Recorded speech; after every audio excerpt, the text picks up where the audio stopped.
تستمعون الآن إلى برنامج معا ننهض مع فضيلة الشيخ الدكتور حسن سلمان.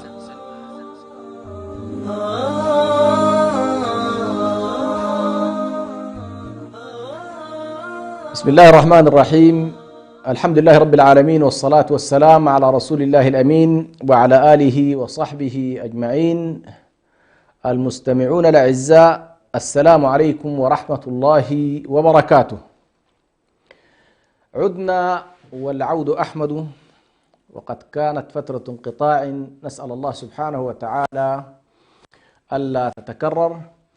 وها نحن اليوم نعود مع برنامج معا ننهض، وفي الحلقة 19 وفي المحور الثالث على وجه التحديد، وهو ضمن محور أو ضمن حديثنا عن معالم التصور الإسلامي الذي وقفنا فيه بفضل الله سبحانه وتعالى عن المحور الأول محور الحق، والمحور الثاني محور الخلق.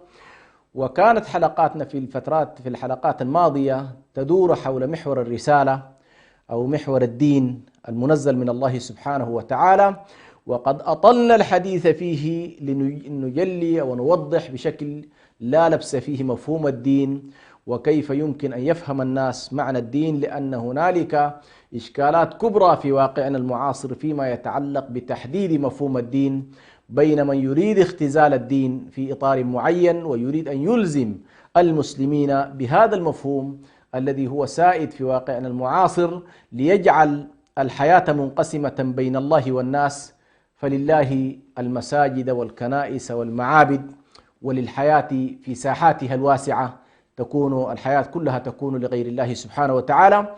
وقد وصلنا بفضل الله سبحانه وتعالى منذ لحظة نزول آدم عليه السلام وإلى مجيء النبي عليه الصلاة والسلام، وكانت الحلقة الماضية قد بينا فيها معالم دعوة النبي صلى الله عليه وسلم، والأصول الكبرى التي اشتملت واكتملت مع بعثة النبي صلى الله عليه وسلم. فإن أصول الإيمان والعقائد، وأصول السردية الكونية فيما يتعلق بالكون وطبيعة هذا الوجود، وفيما يتعلق بالخلق وطبيعته وأشكاله وأنواعه وأنماطه وأحكامه.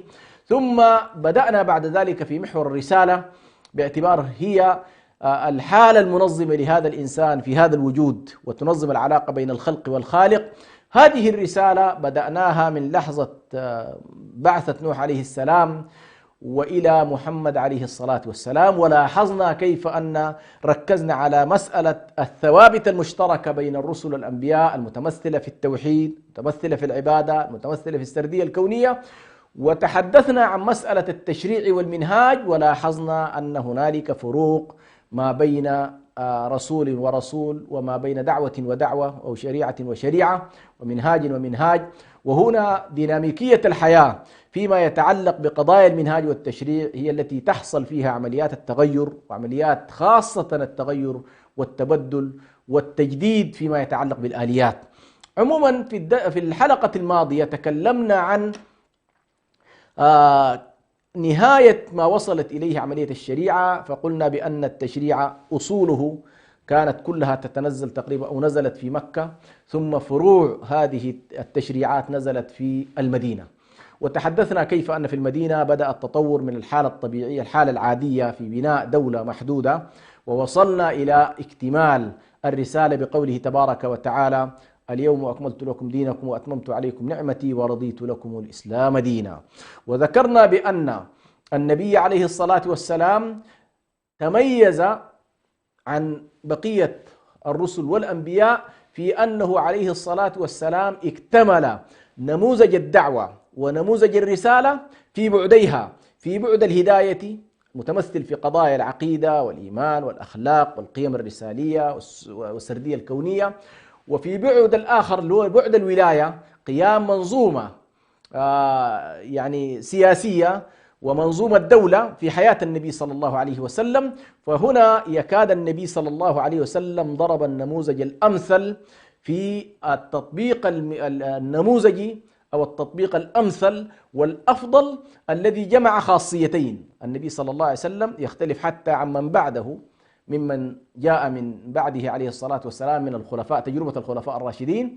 تميز النبي صلى الله عليه وسلم بأمرين: المعصومية أو العصمة في البلاغ والرسالة، فالنبي صلى الله عليه وسلم معصوم من حيث يبلغ رسالة الله سبحانه وتعالى، فما يتعلق بمنظومة التنزيل لا إشكال فيها. ومستعصم كذلك النبي صلى الله عليه وسلم غاية الاستعصام، بحيث أنه لا يمكن في عملية التنزيل، يعني قضية النزول منتهية مسألتها، بمعنى وأنزلنا إليك الكتاب لتبين للناس ما نزل إليهم، فمسألة الكتاب ونزوله على النبي صلى الله عليه وسلم لم يكن محل إشكال، بل هو فيه معصوم، لا يمكن أن يسهو، لا يمكن أن يخطئ، لا يمكن أن يعني يحدث للنبي صلى الله عليه وسلم في مسألة البلاغ شيء. فيما يتعلق بالتنزيل، أي نزل كتاب الله يتنزل على الواقع، كان كذلك النبي صلى الله عليه وسلم يمتثل أوامر الله، لأن غالبا قضايا النزول كانت مرتبطة بالتنزيل في عهد النبي صلى الله عليه وسلم، فالنزول والتنزيل متشابكان ومترابطان بالنسبة لحياة النبي عليه الصلاة والسلام. ولكن ما يمكن أن نقوله كان معصوما عليه الصلاة والسلام في البلاغ، وفيما يتعلق بأمر النصوص الكتاب المنزل من الله سبحانه وتعالى، وكان النبي صلى الله عليه وسلم مستعصما فيما يتعلق بالممارسة، فكان قمة الكمال وقمة الاستعصام بكتاب الله وبما نزل إليه هو رسول الله صلى الله عليه وسلم. ولذلك كان هو محل القدوة والأسوة الكاملة، بحيث الإنسان وهو ينظر إلى رسول الله صلى الله عليه وسلم لا يتوقف في أن ما يفعله الرسول صدق وحق، وما يفعله هداية، وما يفعله أسوة. لماذا؟ لأن النبي عليه الصلاة والسلام كما أنه معصوم في التبليغ مستعصم في الرسالة غاية الاستعصام. هنا طبعا هذه مسألة الاستعصام والعصمة هما يعني قمة ما وصلهم النبي صلى الله عليه وسلم، ويعني تعتبر النموذج النبوي. وبالتالي قامت دولة النبي صلى الله عليه وسلم على العصمة في البلاغ والاستعصام في الممارسة والتطبيق، فكانت هي النموذج الأمثل للتجربة التي يعدها المسلمون تجربة كاملة يقتدون بها، يضعونها نموذجا، يضعونها قدوة وأسوة، ويقيسون عليها بعد ذلك نماذجهم الثانية. ولكن ربما لقائل أن يقول بأن النبي صلى الله عليه وسلم معصوم، بأن النبي محروس، بأنه صنع على يد الله، على عين الله سبحانه وتعالى، وأن الله يرعاه ويحميه ويسدده ويقومه. ولكن ماذا نفعل بعد وفاة النبي صلى الله عليه وسلم؟ يعني ربما تكون هنالك خواطر في النفس البشرية تقول والله النبي صلى الله عليه وسلم لا يقاس عليه، لا تحاولوا أن تحملون على تجربة نبوية، هي تجربة معصومة، تجربة فيها استعصام، فيها عصمة، فيها امتثال كامل، فهذا النموذج لا تحاولوا أن تحملون عليه. يمكن لقائل أن يقول ذلك، ولكن من حكمة الله سبحانه وتعالى في رسالته أن هذه التجربة المثالية، تجربة رسول الله صلى الله عليه وسلم، لم تكن هي التجربة الوحيدة حتى يستصعب الناس هذا النموذج ويعتبروا هذا النموذج فيه إشكال في التطبيق، فالواقع غير الواقع والحياة غير الحياة والناس غير الناس، وبالتالي لا يمكن أن نقاس بتلك التجربة. فكانت بعد ذلك من حكمة الله أن قيض الله سبحانه وتعالى لحمل رسالته الخلفاء الأربعة، وهم النموذج الثاني بعد رسول الله صلى الله عليه وسلم. فلو افترضنا ولله المثل الأعلى، لو قلنا مثلا أن رسول الله صلى الله عليه وسلم نموذجه يمكن أن نعطيه 100%، بمعنى تنزيلا وتنزلا، يعني من حيث النزول ومن حيث تنزيل الآيات والتطبيق فيها، فالنبي صلى الله عليه وسلم لو أعطيناه 100%، فإن من يأتي بعده بطبيعة الحال لن يكون مثله في النموذج. يعني مهما بلغ الصديق، مهما بلغ عمر بن الخطاب، عثمان بن عفان، لكن سيبقى بعد ذلك غياب النبي صلى الله عليه وسلم، غياب شخصيته عليه الصلاة والسلام، غياب الاستعصام المطلق، الاستعصام الكامل الذي لن يكون بطبيعة الحال ساحة للجدل. فإن هذا الموضوع لن يكون كما هو، وبالتالي تجربة الخلفاء الراشدين انتقلنا من تجربة النبوة إلى تجربة بشرية، يعني بشر مثلنا يخطئون، يصيبون، يصوبون، ولكنهم أيضا في موضوع الاستعصام سنلاحظ أنهم أفضل نوع من البشر، لأنهم تربوا على يد رسول الله صلى الله عليه وسلم، تربوا على يده عليه الصلاة والسلام، من دار الأرقم، من الأرقم مجموعة محدودة من الناس في مكان محدد، عانوا المعاناة الكبيرة جدا في الدعوة في بدايتها، طوردوا، شردوا، أخذت أموالهم، خرجوا من ديارهم. على كل جرت الشريعة في دمائهم، جرى الدين في حياتهم، رأوا رسول الله صلى الله عليه وسلم وتربوا عليه بشكل مباشر، وبالتالي كانوا أفضل الناس بعد رسول الله صلى الله عليه وسلم. ولهذا النبي صلى الله عليه وسلم لما قال: خير القرون قرني ثم الذين يلونهم ثم الذين يلونهم، فكانوا أصحاب رسول الله صلى الله عليه وسلم من أهل الخيرية، ففي الخيرية أفضلها، لأنه لا أحد يبلغ مقام أصحاب رسول الله صلى الله عليه وسلم. وبالتالي هنا انتقلنا من نموذج الدولة النبوية المرتبطة فيها الدعوة بالدولة إلى نموذج الخلفاء الراشدين الذي يقتدي بأثر رسول الله صلى الله عليه وسلم، ولكنه كذلك يجيب على تساؤلات ويجيب على مشكلات ويجيب على تحديات لم تكن كذلك في حياة النبي صلى الله عليه وسلم. فهي أيضا لا نستطيع أن نقول بأنها نسخة كربونية من التجربة النبوية، ولكنها نسخة تعالج بذات المنهجية المشكلات التي طرأت في حياتهم. فمثلا لما جاء أبو بكر الصديق رضي الله عنه حدثت عدة مشكلات. أكبر مشكلة حصلت في حياة أبي بكر الصديق مثلا مشكلة الردة، وهي نازلة من النوازل، وهو أن الناس بدأوا في موضوع التنزيل للنصوص الشرعية والآيات التي أنزلها الله سبحانه وتعالى، مثل قوله تبارك وتعالى: خذ من أموالهم صدقة تطهرهم وتزكيهم بها. بدأت قضية التخصيص، ليقولوا بأن والله هذا النص الممتد، هذا النص القرآني كلمة الله سبحانه وتعالى، بدأ الناس يقولون والله القرآن قال خذ، هذا خطاب للنبي صلى الله عليه وسلم، ولا نحاول أن نقيس أبو بكر الصديق بالنبي صلى الله عليه وسلم، وبالتالي نحن لا نعطي أموالنا لشخص بعد النبي صلى الله عليه وسلم. فهنا بدأ إشكالية في التنزيل، في محاولة هذا النص الذي نزل كما هو، يعني من حيث التنزيل نفس القرآن هو القرآن، وهو نفسه الذي تلاه النبي صلى الله عليه وسلم على أصحابه، ولكن محاولات الآن تنزيل هذه الآيات على الواقع، أو محاولات ما نسميه بالتأويل، كيف يمكن أن يؤول هذا النص ليتنزل إلى واقع ملموس ويترجم النص من حالة نظرية إلى حالة واقعية عملية. هنا بدأت الإشكال، وواجه أبو بكر الصديق هذه المشكلة الكبرى، مشكلة المرتدين. وهكذا سنلاحظ الآن كذلك أول مشكلة واجهت أصحاب النبي صلى الله عليه وسلم هي مشكلة الإمامة. مشكلة الإمامة أول مشكلة تثار بعد وفاة النبي صلى الله عليه وسلم، وهذه إشكالية كبيرة، لأن النبي صلى الله عليه وسلم يعني مختار من الله كغيره من الأنبياء، والأنبياء كانت تسوسهم، يعني بنو إسرائيل كما قال النبي صلى الله عليه وسلم كانت تسوسهم الأنبياء. فالنبي صلى الله عليه وسلم بحياته كان يسوس الناس، كانت واحدة من مهامه وظيفة سياسية. فالنبي صلى الله عليه وسلم وظيفة سياسية، وظيفة تشريعية، وظيفة قضائية، كانت مجتمعة فيه كافة هذه القضايا. طيب، ما بعد وفاة النبي صلى الله عليه وسلم ما هو مصير ما بعد وفاته عليه الصلاة والسلام؟ كيف يكون الأمر؟ أيضا هنالك نص واضح جدا، وهو وأمرهم شورى بينهم. هذا الأمر كيف يتنزل؟ بدأ الصحابة رضوان الله عليهم كل يحاول أن يفهم هذه النصوص. هنا دخلنا الآن في مسألة مهمة جدا، وهو قضية الفهم لهذه النصوص وتنزيلها.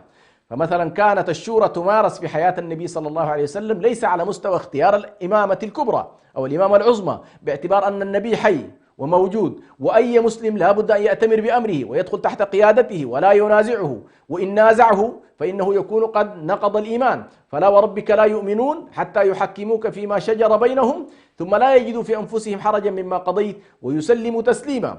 إذا انتقلنا إلى نموذج آخر، وهو نموذج الاستخلاف، وهذه مسألة كبيرة جدا في التصور الإسلامي، وهي من أعظم قواعد النظام السياسي، وهي كيف يتم عملية الاستخلاف، كيف تتم عملية التمكين، كيف يحصل ما بعد انقطاع يعني تدخل السماء في أهل الأرض.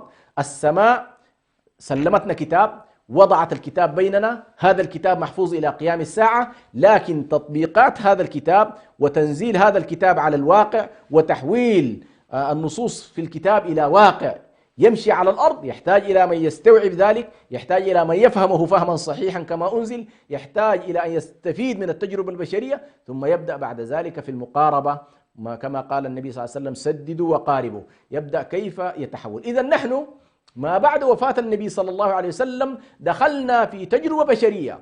هذه التجربة البشرية بطبيعة الحال ستكون عندها إشكالياتها، عندها تحديات، عندها قضايا تستجد. فعلى كل لاحظنا هذه باختصار شديد، لاحظنا مثلا في عهد أبو بكر الصديق واجهتنا مشكلة الاستخلاف، وحصل فيها الخلاف ما بين المهاجرين والأنصار. الأنصار بحكم فهمهم تصوروا أنهم أبناء المدينة والمدينة مدينتهم، وأن المهاجرين جاءوا إليها وافدين واستوعبتهم المدينة، وبالتالي كان الوضع الطبيعي ما قبل مجيء الأنصار أن المهاجرين يختارون من يسوسهم، يختارون زعامتهم، يختارون قيادتهم، فاجتمع الأنصار. وهذه إشكالية كبيرة جدا. طيب ما هي طبيعة المهاجرين؟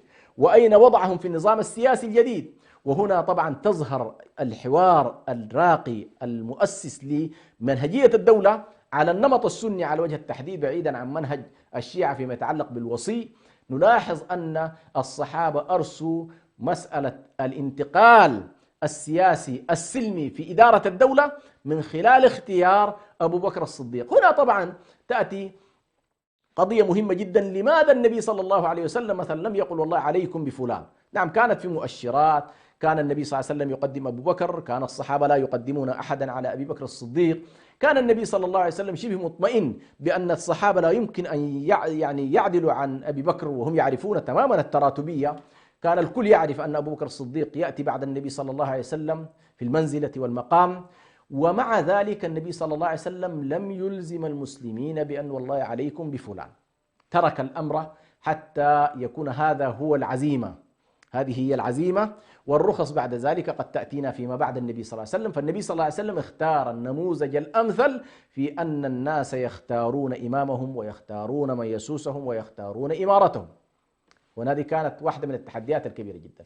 ثم جاءت بعد ذلك نتجاوز مرحلة أبو بكر الصديق، حسم قضية الردة وقاتل المرتدين وأعاد للدولة هيبتها وأعاد للنظام السياسي استقراره، وبدأت على الأقل الحياة تدب بعد ذلك في عهد أبي بكر الصديق. ولكن فترة أبي بكر الصديق لم تدم طويلا، ولكن ما نلاحظه في أن فترة أبي بكر الصديق رضي الله عنه كان النموذج الصديقي أعظم النماذج، فالصديقية كانت في قمتها. هذه وضعية أبو بكر الصديق، أنه يأتي في مرتبة الصديقين وهو صديق هذه الأمة.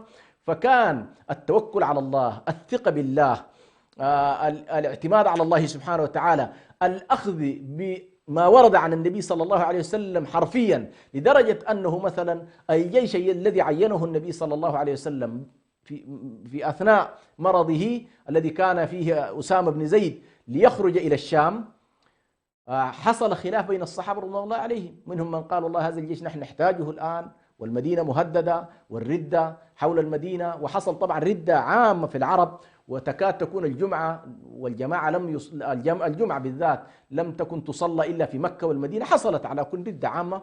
وهنا كان الصحابة في خلاف. لاحظوا أن أبا بكر الصديق رضي الله عنه كان لصديقيته كان ينظر إلى أن فعل النبي صلى الله عليه وسلم، نص النبي صلى الله عليه وسلم، قول النبي صلى الله عليه وسلم بالنسبة له يسلم به تسليما كاملا. فكان يقول هذا الجيش الذي أسس رايته وعين رايته وعين قائده النبي صلى الله عليه وسلم، لا يمكن أن أوقف هذا الجيش. طبعا هذه المسألة ربما كثير من الناس يراها الآن ظاهرية، لكن منطق الصديقية هكذا، منطق الصديقية هكذا. فالشاهد أن أبو بكر الصديق كان يمثل النموذج الصديقي، فيما بمعنى أن يدخل بكليته في منطق التنزيل بعيدا عن أي شكل من أشكال التأويل. وهذا طبعا فلسفة خاصة لموضوع الصديقية. يعني أبو بكر الصديق يقال له قال رسول الله فقط يهمه هل قال ذلك أم لم يقل. يقال له إن صاحبك يقول بأنه ذهب إلى بيت المقدس وعاد في ليلته، يقول أو قال ذلك؟ قولوا نعم. قال إني أصدقه في خبر السماء فلا أصدقه في ذلك. فإذا المسألة بالنسبة للصديق رضي الله عنه كان ضرب أروع النموذج فيما يتعلق بمنطق الصديقية وإعمال النصوص كاملة والثبات على الأمر، حتى عند وفاة النبي صلى الله عليه وسلم واجهته جملة من المشكلات كما ذكرت، منها واجهته قضية الإمامة، واجهته قضية الردة، واجهته قضية أين يدفن النبي صلى الله عليه وسلم، واجهته قضية ميراث النبي صلى الله عليه وسلم. كل ذلك كان أبو بكر الصديق يتشبث فيه بالنصوص الواردة كما ذكر ذلك صاحب كتاب العواصم من القواصم. فالشاهد أن فترة أبو بكر الصديق كانت نموذج من النماذج أعطتنا الصديقية في كمالها.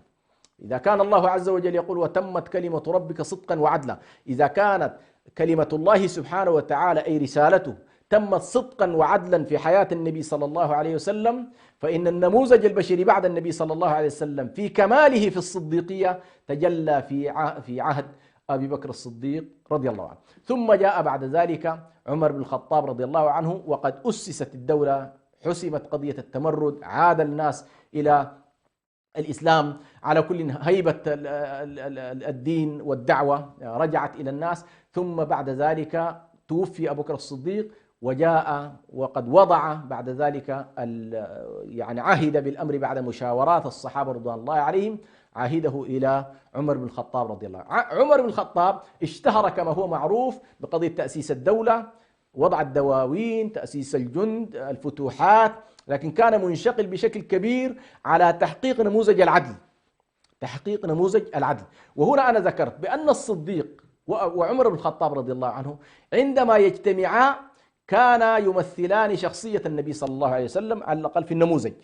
يعني إذا قلنا بأن النبي صلى الله عليه وسلم كمال الصدق وكمال العدل كان عنده، فإن كمال الصديقية يمكن أن نقول كان عند أبي بكر، وكمال العدل في نموذجه على مستوى الدولة كان عند أبي بكر. وبتوافقهما يتحقق ما كان النبي صلى الله عليه وسلم عندما يقول إذا اجتمعتما على أمر ما خالفتكما. لماذا؟ لأنهما يمثلان كمالا كل واحد منهما في اتجاه معين، فأبو بكر يمثل كمال الصديقية، وعمر بن الخطاب يمثل كمال العدل، وبالأمرين معا تتحقق عملية كمال كلمة الله سبحانه وتعالى، وتمت كلمة ربك صدقا وعدلا. فالصديقية في أبي بكر والعدل عند عمر رضي الله عنه. إذن نحن بدأنا الآن تتمظهر عندنا صورة من خلال نموذج بشري بعيدا عن قيادة نبي من الأنبياء، بعيدا عن رسول من الرسل، شخصيات تخطئ وتصيب، تستشير، تجتهد في كتاب الله، تحاول أن تتلمس النص،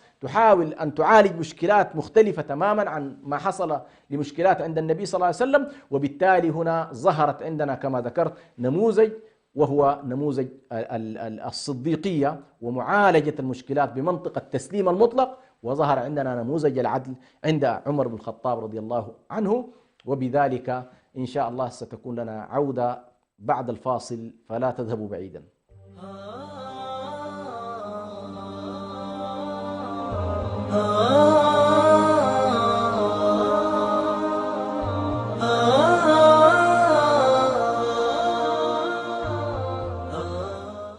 لم يكن الإعلام وليد عصر من العصور أو حضارة من الحضارات، فلا يوجد زمن من الأزمنة قديما أو حديثا إلا واحتل الإعلام مكانة فيه. ومن هنا انطلق راديو سلام مستخدما جميع الوسائل المتاحة على الأقمار الصناعية ومنصات البث على الإنترنت والتطبيقات، ليصل إلى جمهوره، ليكون وسيلة إعلامية مسموعة متخصصة في الشأن الإريتري، ويبث باللغتين العربية والتجرينية على مدار الساعة.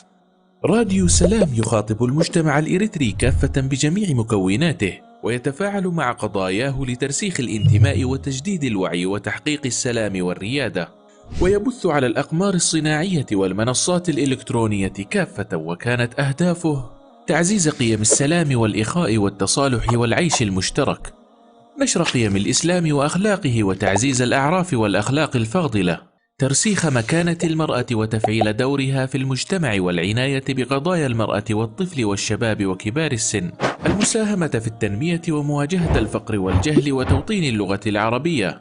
اكتمل بث راديو سلام على المنصات التالية: على القمر الصناعي نايل سات على التردد 12687، وعلى متجر الأندرويد والأبل، وعلى الموقع الإلكتروني salammmedia61.com، وعلى جميع وسائل التواصل الاجتماعي راديو سلام. سلام ووئام.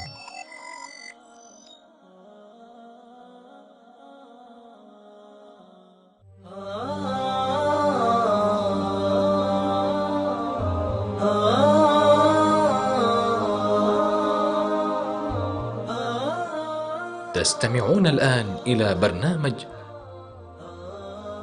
معا ننهض مع فضيلة الشيخ الدكتور حسن سلمان.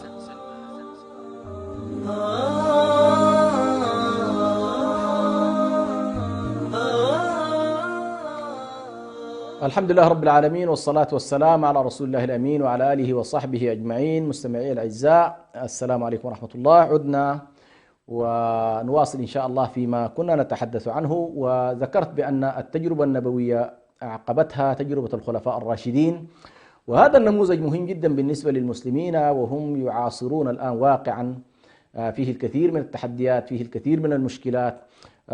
تسود هذا الواقع الآن حضارة غالبة تفرض هيمنتها، تفرض سطوتها، تفرض منهجيتها، تفرض معارفها، تفرض كذلك أخلاقياتها، تفرض أنماط حياتها. وبالتالي هنا ليحصل الإشكال بين من يحاول أن يتماهى مع هذا الخط الذي تقوده الحضارة الغالبة، وما بين من يحاول أن يصمد ويؤسس لواقع مختلف ويحاول أن يجعل هذا الواقع قريبا من التجربة النبوية وتجربة الخلفاء الراشدين. فكنا نتحدث عن أن تجربة النبي صلى الله عليه وسلم بكل ما فيها فهي تجربة مستعصمة بالنصوص، معصومة في تبليغ الرسالة. فربما قلت يستشكل على الناس بأن هذه التجربة صعب الاقتداء بها، صعب السير في ركابها. فكانت هنالك تجربة أخرى وهي تجربة الخلفاء الراشدين. ونلاحظ أن النموذج المسلم الذي هو محل الاقتداء ومحل المثال هو عهد رسول الله صلى الله عليه وسلم والخلفاء الأربعة. وهذا نأخذه من قول النبي صلى الله عليه وسلم في موعظة من مواعظه، يقول العرباد بن سارية: وعظنا رسول الله صلى الله عليه وسلم موعظة بليغة وجلت منها القلوب وذرفت منها العيون، فقلنا يا رسول الله كأنها موعظة مودع فأوصنا. قال: أوصيكم بتقوى الله والسمع والطاعة. ثم قال: وإياكم ومحدثات الأمور. قال: عليكم بسنتي وسنة الخلفاء الراشدين المهديين من بعدي. هنا نلاحظ أن النبي صلى الله عليه وسلم ذكر أمرين: ذكر سنته وذكر سنة خلفائه. طيب، ألم يكن التشريع قد كمل؟ يعني موضوع التشريع قال الله: اليوم أكملت لكم دينكم وأتممت عليكم نعمتي ورضيت لكم الإسلام دينا. وسنة النبي صلى الله عليه وسلم كملت بحياته عليه الصلاة والسلام. لماذا خص النبي صلى الله عليه وسلم الخلفاء الراشدين بقوله: عليكم بسنتي وسنة الخلفاء الراشدين؟ هنا ذهب على كل بعض أهل العلم إلى أن السنة المعنية في هذا الحديث هي سنة لها علاقة بالمنظومة الاستخلافية، بمنظومة الخلافة، بمنظومة النظام السياسي. فالخلفاء الراشدين أضافوا إضافات رائعة وكبيرة وجميلة وممتازة هي محل اقتداء، لأننا سنلاحظ جل المشكلات التي مرت بأصحاب النبي صلى الله عليه وسلم لن تخرج عنها كل المشكلات التي يمكن أن تكون في أي نظام سياسي، بدءا من مشكلة أبو بكر الصديق في قضية الردة، وهو فقدان النظام السياسي لفكرته المركزية التي علق القائم عليها. ففكرة المرجعية، فكرة الدين، فكرة اختزال النصوص في إطار معين، فكرة ربط هذه الرسالة الخالدة بشخص النبي صلى الله عليه وسلم، كل هذا ينتهي في عهد أبي بكر ويخرج بنا إلى دائرة أن هذا القرآن، هذا الكتاب هو رسالة للناس كافة. الخطاب الذي جاء فيه للنبي صلى الله عليه وسلم هو خطاب لكل من يأتي بعده ممن يلي أمر الولاية. فكل ما جاء في أمر الولاية، من يلي أمر الولاية يكون تابعا للنبي صلى الله عليه وسلم. فعلى كل ما أريد أن أقوله بأن تجربة الخلفاء الراشدين من التجارب المأمور بها شرعا، والتي أمرنا النبي صلى الله عليه وسلم أن نتلمسها ونتعرف عليه، وهي سنة.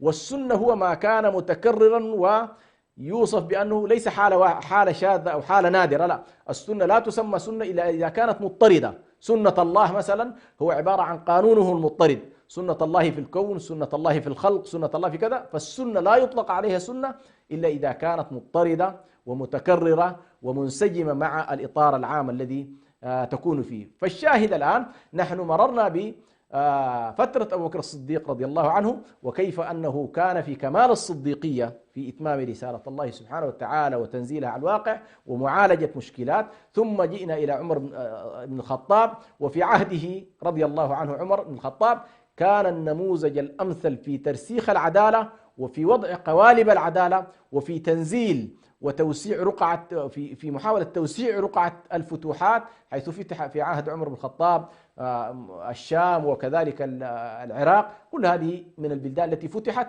ولكن تميز عمر بن الخطاب رضي الله عنه بحسن الإدارة وحسن الترتيب وحسن توزيع الثروات وحسن كذلك قيم تتعلق بالسلطة. فمثلا عمر بن الخطاب رضي الله عنه من القيم المهمة جدا التي حاول أن يرسيها في ولايته أو في عهده أنه مثلا لا يجعل من أهله وأقربائه قريبين من السلطة، كان هذا نهجه، ما كان يولي أقربائه، ورغم أنه يجوز له أن يولي أقربائه إذا كانوا على كفاءة، لكن من النزاهة التي اتصف بها عمر بن الخطاب وإبعاد الناس عن شبهة أن يحول الدولة ويحول الولاية في الإسلام إلى نوع من الغنائم التي تحاول أن تلتف فيها المجموعات القبلية أو المجموعات الجهوية لتجعل منها مغنما تستحوذ به على كل ثروات الأمة وتبعد الآخرين. عمر بن الخطاب نهجه في ذلك أنه لا يولي أحد من أقربائه، حتى عندما وافته المنية رضي الله عنه، وكان عبد الله بن عمر حينها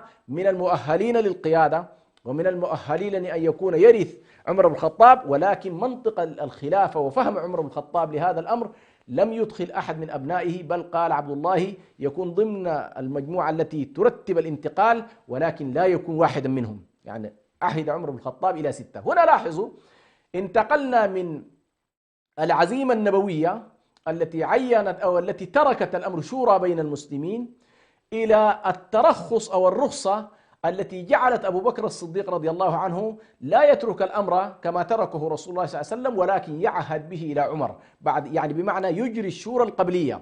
النبي صلى الله عليه وسلم ترك أن تجرى هذه الشورى، أن تكون شورى بعدية بعد وفاته عليه الصلاة والسلام، لكن أبو بكر الصديق آثر أن تكون هذه الشورى شورى قبلية، بمعنى يجري المشاورات في حياته ليطمئن إلى عملية الانتقال السياسي في عهده وقبل مماته ليكون مطمئنا لهذا الأمر. إذن سنلاحظ هنا في الهدي والمنهاج النبوي والراشدين نستفيد مسألة واحدة، أن مسألة انتقال السلطة لدى المسلمين تدور ما بين منطق الرخصة وما بين منطق العزيمة. منطق العزيمة أن ولي الأمر الحي يترك الأمر للمسلمين ولا يحاول أن يتدخل في أي شكل من أشكال الاختيار، والمنطق الثاني وله اعتباراته ويمكن أن يحصل في الناس مثل هذا، بمعنى إما أن تكون هنالك حروب وإما أن تكون هنالك إشكالات في الانتقال وإما أن يكون تزاحم في المنافسة، فيرتب الذي مثلا يكون سابقا يرتب الأمر، وهنا طبعا يتركه مرشحا ولا يستطيع أن يفرضه على الناس،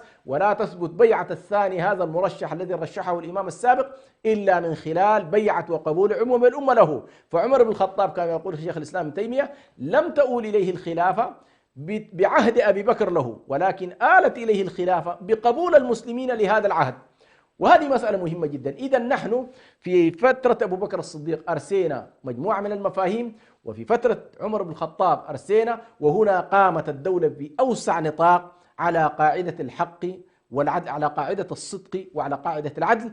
وهنا هذين النموذجين كانا بعد رسول الله صلى الله عليه وسلم، ولم تحدث في هذه الفترة إشكالات كبيرة تذكر، بل كان المسلمون على رضا تام. ثم جئنا بعد ذلك إلى فترة تالية وهي فترة عثمان بن عفان رضي الله عنه. أيضا فترة عثمان بن عفان نلاحظ أن عمر بن الخطاب دخلنا في موضوع الاستخلاف أو موضوع العهد، أيضا أخذ بنفس فكرة أبي بكر الصديق رضي الله عنه، ولكن أضاف عمر هنا لم يعهد لشخص واحد. أبو بكر الصديق عهد بها إلى شخص واحد، عمر بن الخطاب رضي الله عنه لم يعهد بشخص واحد، ولكنه عهد إلى 6 من أصحاب النبي صلى الله عليه وسلم.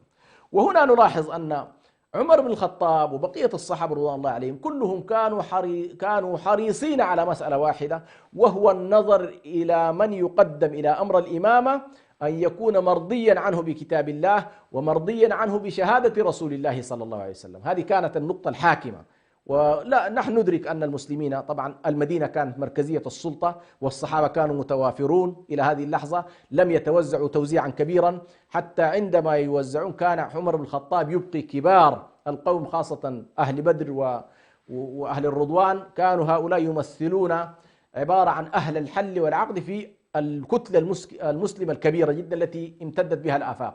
هنا على كل عمر بن الخطاب أضاف لنا نموذجا جديدا، وهو أن يكون الاختيار ما بين 6 أشخاص، وترك عبد الله بن عمر ليكون واحد من هؤلاء، وحدد لهم أياما محددة 3 أيام يتشاورون. وهنا نلاحظ أننا دخلنا في مسألة مهمة جدا أجراها عبد الرحمن بن عوف، وهو ما يعرف الآن بقياس الرأي العام أو دراسة الرأي العام أو التوقف على المزاج العام في الناس. فلما رأى عبد الرحمن بن عوف بأن هنالك شخصيتين بارزتين وهما عثمان بن عفان وعلي بن أبي طالب، وال6 طبعا معروفين، عثمان بن عفان، علي رضي الله عنه، سعد بن أبي وقاص، عبد الرحمن بن عوف، الزبير بن عوام، طلحة بن عبيد الله، هؤلاء ال6 تركهم عمر بن الخطاب وترك معهم عبد الله بن عمر ليكون يتابع عملية الانتقال، ولكنه لا يدخل فيها. هنا نلاحظ اتسعت،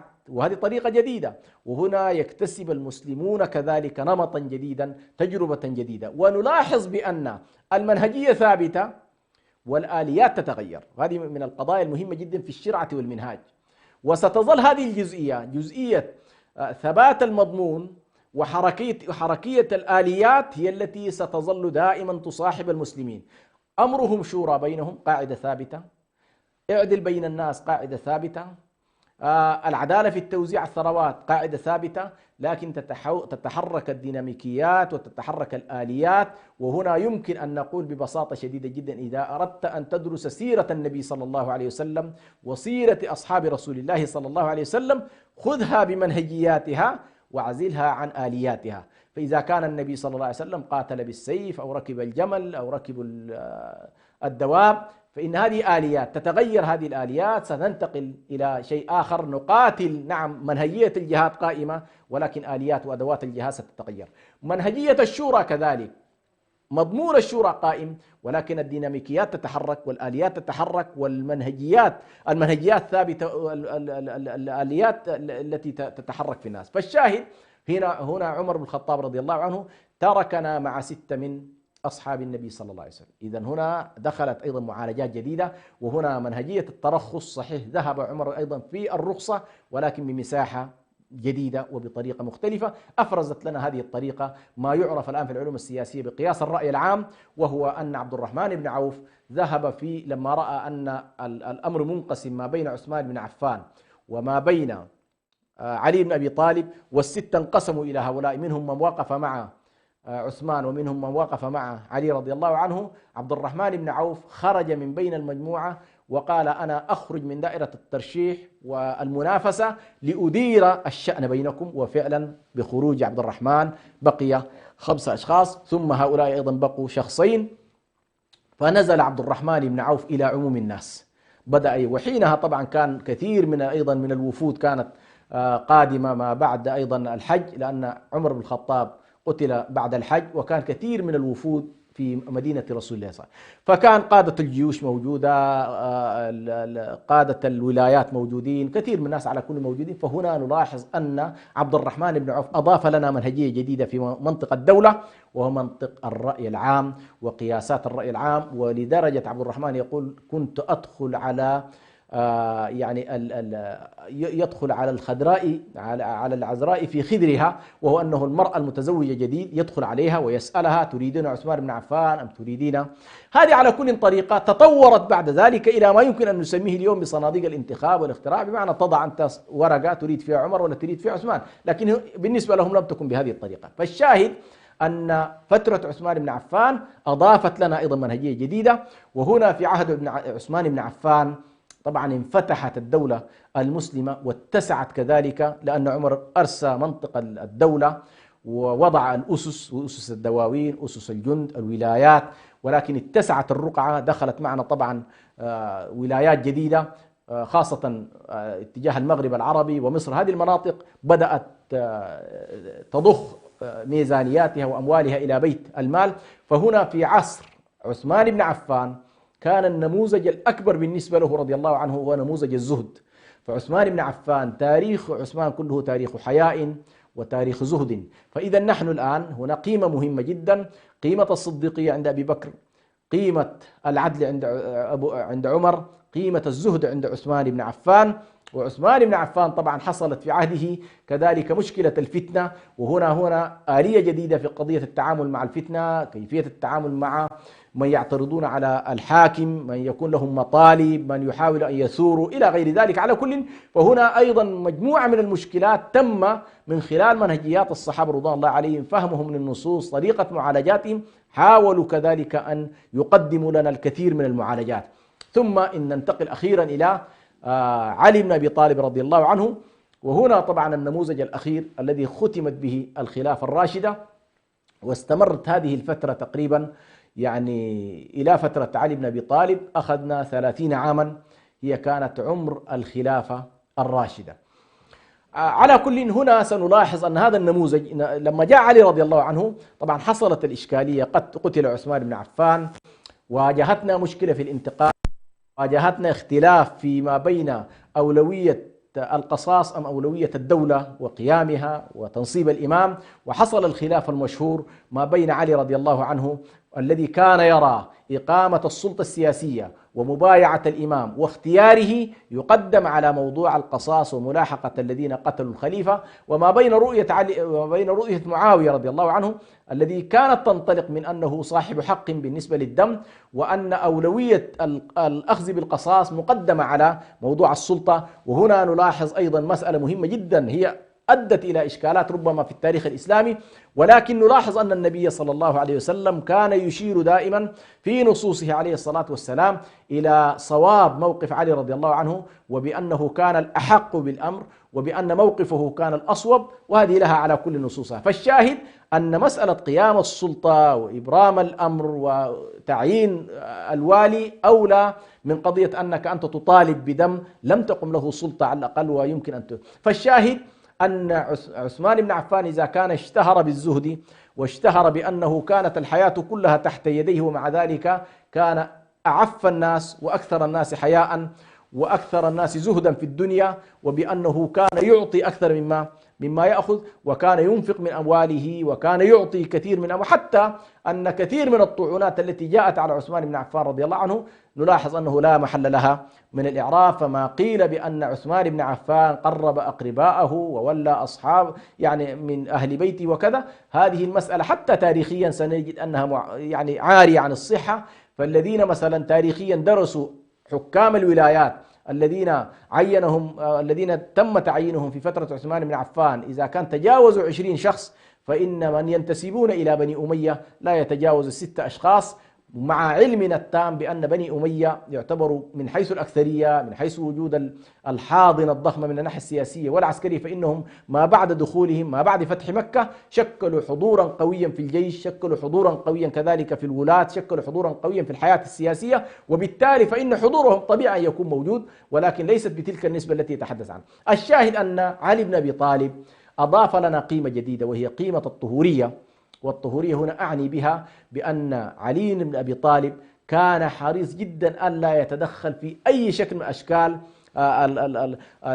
ما يمكن أن نسميه به، قد يجامل بعض الناس في قضايا الأموال، قد يجامل بعض الناس في قضايا التولية، لكن علي رضي الله عنه كان أكثر طهورية. وبالتالي هنا يمكن أن نقول بأن الخلافة الراشدة نخرج منها ب4 قيم مهمة جدا لأي نظام سياسي يمكن أن يقوم.